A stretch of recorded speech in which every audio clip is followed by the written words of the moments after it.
नमस्कार मित्रों। अभी हम हैं विकासखंड देवाल के एक दूरस्थ गांव में, पिनाऊ। और मेरे पीछे ये जो गांव आपको दिखाई दे रहा है, ये है घेस। और उधर जो गांव दिखाई दे रहा है वो है हिमनी। और अभी हम जो पिनाऊ गांव है उससे 1.5-2 किलोमीटर की हाइट पर हैं। मेरे पीछे जो है ये पिनाऊ गांव है और यहाँ से हम 1.5-2 किलोमीटर की हाइट पर आगे आए हुए हैं। और बहुत ही शानदार नज़ारा और हरा भरा आजकल बरसात के मौसम का जो वातावरण है। और मैं आपको बता दूं कि यहाँ से लोहाजंग जो कि विकासखंड देवाल में है, आप यहाँ से पैदल भी जा सकते हैं। और जैसा कि गांव वालों ने बताया कि यहाँ से अगर हम पैदल जाते हैं तो 12 से 13 किलोमीटर की दूरी वो होती है।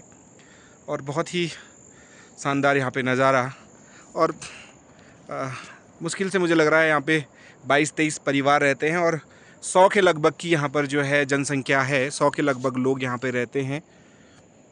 लेकिन वातावरण तो बहुत सुंदर है। और यहाँ पर जो मैंने आपको पहले भी बताया था कि यहाँ पर जो फसलें हैं, राजमा है, चौलाई है, आलू है, ये बहुतायत मात्रा में होते हैं। लेकिन अगर बस एक ही समस्या है शिक्षा और स्वास्थ्य को लेकर के, क्योंकि 5वीं तक के लिए प्राइमरी स्कूल तो यहाँ पर है, लेकिन उस प्राइमरी स्कूल में भी क्योंकि केवल एक ही टीचर हैं और 2 बच्चे अभी वहाँ पर अध्ययनरत हैं, तो इसलिए जो है थोड़ा सा शिक्षा के क्षेत्र में और स्वास्थ्य के क्षेत्र में अगर ऐसे क्षेत्रों को उन्नत बना दिया जाए तो निश्चित रूप से जो है पलायन रुकेगा। और क्योंकि यहाँ से जब बच्चा 5वीं पास करता है तो उसके बाद वो आगे की शिक्षा के लिए कक्षा 6वीं से या तो बलाण जाता है। बलाण जो है यहाँ से पैदल 5 किलोमीटर का ट्रैक है, डिस्टेंस है। मतलब अगर बच्चा सुबह जाएगा तो 5 किलोमीटर, फिर शाम को 5 किलोमीटर, कुल 10 किलोमीटर की डिस्टेंस उसे कवर करनी पड़ेगी। और अगर वो घेस जाता है तो एक बार पहले नीचे उतरेगा 4 किलोमीटर, फिर 4 से 4.5 किलोमीटर ऊपर चढ़ेगा, तो 8 किलोमीटर एक तरफ, मतलब 16 किलोमीटर आना जाना, ये डिस्टेंस उसे कवर करनी पड़ेगी। तो बस यहाँ क्योंकि रोड नहीं है और इसीलिए थोड़ा सा यही इसका सबसे बड़ा ड्रॉबैक है। बाकी यहाँ पर क्योंकि सीमित परिवार हैं और जो है यहाँ पर पशुधन भी काफ़ी अच्छी मात्रा में है। सभी लोगों के पास जो है गायें हैं, भैंस है। और हम देख रहे हैं पहाड़ी क्षेत्रों में लोगों ने अब बैल रखने बंद कर दिए हैं। अब जो है हम मशीनों के द्वारा जो है खेतों में हल लगा रहे हैं। लेकिन यहाँ पर लोगों ने, क्योंकि यहाँ पर घास बहुत ज़्यादा है और मतलब पशुओं के लिए यहाँ पर जो चारा है, भोजन है, वो बहुत अधिक मात्रा में है, तो इसलिए लोगों ने यहाँ पर बैल अभी भी रखे हुए हैं। तो पूरा ऑर्गेनिक यहाँ का वातावरण।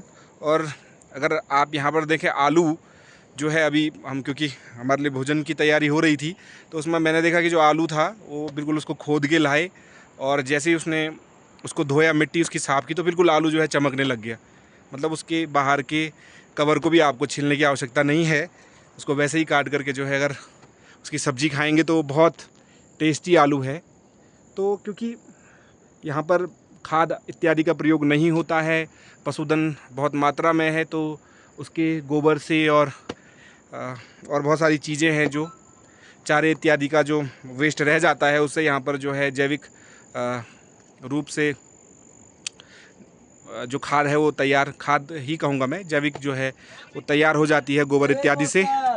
तो ये बहुत ही अच्छी चीज़ यहाँ पर है, क्योंकि हम शहरों में देख रहे हैं कि जो सब्जियाँ, फल हमारे पास आ रहे हैं उसमें जो है खादों का उपयोग ज़्यादा किया गया। और जो बीमारियां आजकल हमको देखने को मिल रही हैं, बहुत सारी बीमारियां इसी कारण हो रही हैं, क्योंकि जो हम इनटेक कर रहे हैं फल और सब्जी के रूप में, कहीं ना कहीं वो केमिकल हमारे अंदर जा रहा है। और यहाँ अगर देखें हम, अगर हम यहाँ पर आते हैं और अगर यहाँ पर हम देखें, यहाँ के जो लोग हैं वैसे वो स्वस्थ हैं, लेकिन अगर कभी थोड़ा सा इमरजेंसी हो जाती है हेल्थ को लेकर के, माना कोई गिर जाता है, कभी किसी को बहुत ज़्यादा सीरियस इंजरी हो गई, कुछ इस तरीके का हो गया, तो तब थोड़ा सा जो है, थोड़ा सा नहीं बहुत ज़्यादा वो जो है उनको सफ़र करना पड़ता है। यहाँ से वो फिर डोली में लेकर के पहले घेस जाएंगे, फिर वहाँ से देवाल पहुँचेंगे, फिर वहाँ पर जो है चिकित्सालय में जो भी वहाँ पर सुविधा होगी उसके द्वारा अपना जो है वो इलाज कर पाएंगे। तो ये समस्याएँ हैं। लेकिन जो है, क्योंकि अगर हम 1-2 दिन, 2-3 दिन के लिए यहाँ पर रुकते हैं तो फिर हमको अच्छा लगेगा। लेकिन अगर माना मुझे ही कहा जाए कि अगर मुझे 1-1.5 महीना 2 महीने यहाँ पर रुकना है, तो थोड़ा सा मुझे लग रहा समस्या हो जाएगी। तो ये चीज़ें हैं। बाकी जो है, अगर हम घूमने के दृष्टिकोण से आना चाह रहे हैं, तो अगर ऐसी जगह अगर हम आएँ तो बहुत अच्छा जो है आपको यहाँ पर महसूस होगा। और जैसे शहर में जब हम रहते हैं तो कहीं न कहीं दिन भर गाड़ियों का शोर या जो है एक कोलाहल सा वहाँ मौजूद रहता है। यहाँ पे बड़ी शांति है। अगर आप कहीं पर बैठ के ध्यान भी करना चाह रहे हैं, आध्यात्मिक दृष्टिकोण से भी अगर आप आना चाह रहे हैं, तो ये उस दृष्टिकोण से भी बहुत अच्छे क्षेत्र हैं। क्योंकि केवल एक ही शोर लगातार सुनाई दे रहा है, वो नदियों का शोर है। नीचे जो है एक नदी, कैल नदी इसका नाम है, तो इसका शोर सुनाई दे रहा है। बाकी यहाँ पे कोई शोर नहीं है। चिड़ियों की चहचहाट है और ऐसा लग रहा है कि मतलब पता नहीं हम कहाँ आ गए हैं। और बहुत अच्छा लग रहा है, क्योंकि मुझे लगता है शायद अभी मुझे, क्योंकि यहाँ अभी 2-3 दिन ही हुए हैं, तो इसलिए अच्छा लग रहा है। और बहुत ही शानदार यहाँ पे नज़ारा। और ऐसी जगह हमें ज़रूर विज़िट करना चाहिए, ज़रूर जाना चाहिए। तभी हमें जो है वास्तविकता का पता लगता है कि लोग कितनी विकट परिस्थितियों में इतने दुर्गम स्थल पर रह रहे हैं।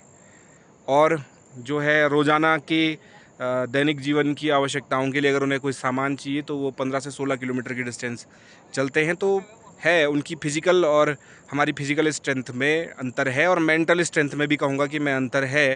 क्योंकि इस क्षेत्र में रहना, तो मतलब ऐसे दुर्गम परिस्थिति में रहना, मतलब उसके लिए आपको मानसिक रूप से भी अपने आप को मजबूत करना पड़ेगा। और कैसे जो है कौन आज से, मतलब अगर मैं देखूँ तो मुझे लगता है 250-300 साल पहले कोई यहाँ पर आए होंगे, फिर वो बसे होंगे और उन्होंने जो है वहाँ पर एक अपनी जीवन यात्रा प्रारंभ की होगी। फिर उसके बाद जो है उनकी पीढ़ी दर पीढ़ी आगे बढ़ती गई और ये लोग यहाँ पर तब से हैं।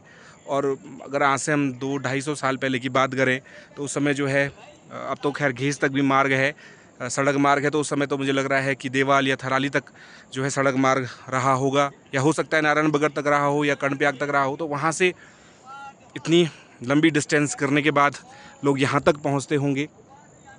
और जो है, और यही चीज़ें हैं, जब हम ऐसी जगह आते हैं तो एक तो 15-16 किलोमीटर की डिस्टेंस कवर करके जो है ऐसी जगह पहुँचना, तो फिज़िकली जो है आपने पहले अपने आप को जो है फिज़िकली आप जो है कैपेबल है, तभी यहाँ पहुँच पा रहे हैं। और मेंटली भी जो है, मानसिक रूप से जब आप मजबूत है, तो तब यहाँ पर आप आ रहे हैं।